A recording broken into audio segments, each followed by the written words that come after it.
L'impressionnisme marque la rupture de l'art moderne avec la peinture académique. L'industrie invente les premiers tubes de peinture au milieu du XIXe siècle, ce qui permet alors aux jeunes peintres de sortir des ateliers pour peindre à l'extérieur et s'intéresser davantage à la lumière. De son côté, la photographie se développe et remet en cause l'art qui avait jusqu'alors la fonction de représenter fidèlement la réalité.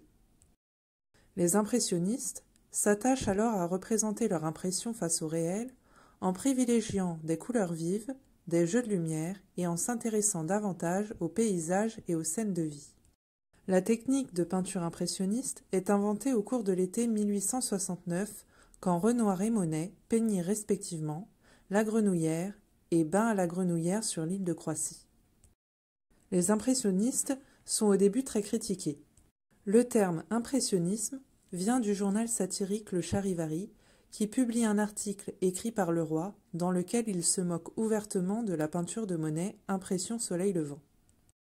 Ce terme est par la suite utilisé pour nommer l'ensemble de ce mouvement et devient accepté de tous. Les impressionnistes travaillent in situ, à l'extérieur, en prenant comme sujet les paysages et scènes de la vie quotidienne. Les thèmes marins et aquatiques les attirent à cause de leur intérêt pour la lumière.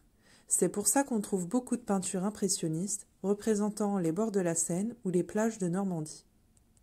Ils sont influencés par l'estampe japonaise qui met en valeur la lumière véritable, les couleurs et les motifs simplifiés. L'artiste tente de saisir l'instant, la qualité de lumière et les couleurs, ce qui les amène à peindre vite. Ils utilisent des couleurs vives et pures, telles qu'elles sortent du tube, en pâte épaisse et en les mélangeant très peu.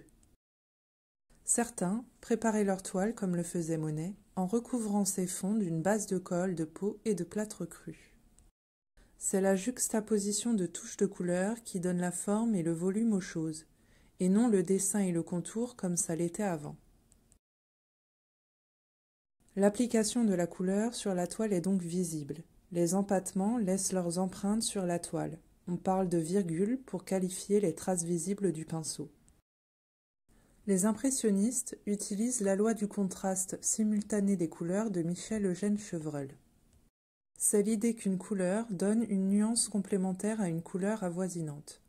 Le vert résulte du voisinage d'un bleu et d'un jaune, l'orange de la juxtaposition d'un rouge et d'un jaune. La juxtaposition de ces taches de couleurs sur la toile est retranscrite par l'œil qui fait lui-même le mélange de manière optique. Edgar Degas est un des membres fondateurs des impressionnistes. Il privilégie le pastel, auquel il mêle parfois l'aquarelle et la gouache.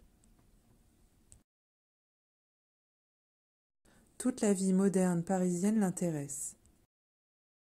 Ses cadrages novateurs, ses recherches sur la lumière et le mouvement, son rejet de la peinture d'histoire, font de lui l'un des plus grands créateurs de l'impressionnisme. Nous allons analyser ensemble la classe de danse réalisée entre 1873 et 1876. La technique utilisée est la peinture à l'huile. Nous pouvons remarquer que les lignes ne sont pas délimitées mais plutôt suggérées. Nous reconnaissons au décor de la pièce le style haussmannien de l'époque par la hauteur sous plafond importante, les grandes fenêtres, le plancher, les moulures, ainsi que les détails en marbre. Tel que nous l'annonce le titre, nous assistons à la classe de danse. En tentant de retrouver les lignes de fuite, celles qui donnent l'effet de perspective, en blanc, nous nous apercevons que le point de fuite, l'intersection de ces lignes, se trouve à l'extérieur du tableau, hors champ.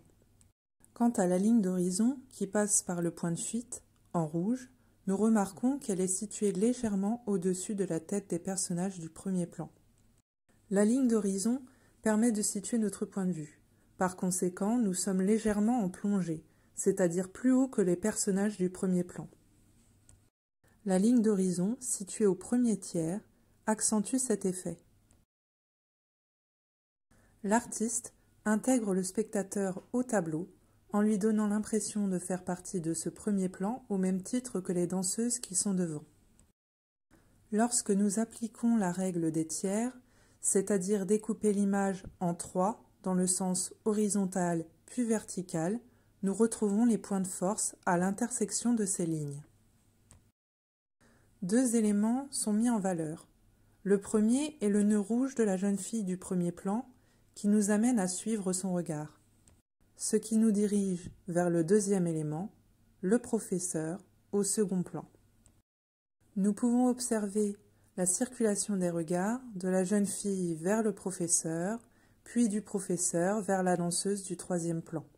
Le professeur, seul homme de la composition, isolé par rapport au groupe de danseuses, semble être le point central de la composition.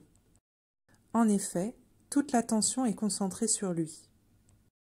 Le cadrage est un plan d'ensemble qui nous permet d'avoir à la fois des détails au niveau du décor, mais également au niveau des personnages. Le cadrage suggère un hors-champ. En effet, on peut imaginer que la salle continue en dehors du cadre. La lumière, quant à elle, vient du côté droit. On imagine une grande fenêtre éclairant la salle. Nous pouvons le remarquer aux ombres du costume du professeur ainsi que sur les jupes des danseuses. La lumière, elle aussi, circule au sein du tableau, nous amenant vers la fenêtre à l'arrière-plan, ce qui suggère un autre espace. Tout ici nous amène à nous raconter notre histoire. Qu'y a-t-il au-delà du cadre? Ou dans cette pièce, au loin? Le spectateur est libre de s'imaginer ce qu'il souhaite. Pour finir, soyons attentifs aux couleurs. Elles sont très douces et lumineuses, parsemées de touches de couleurs vives qui viennent dynamiser la scène. Commençons par le rouge, que nous trouvons sur le ruban nouant les cheveux de la jeune fille, puis sur son éventail, et enfin le manteau d'une femme à l'arrière-plan. La couleur complémentaire du rouge, le vert, se trouve au premier plan d'abord sur l'arrosoir en bas à gauche, puis sur la ceinture de la danseuse et enfin sur les murs de la salle. Ainsi, nous remarquons que tout, même le choix des couleurs, vient appuyer la composition.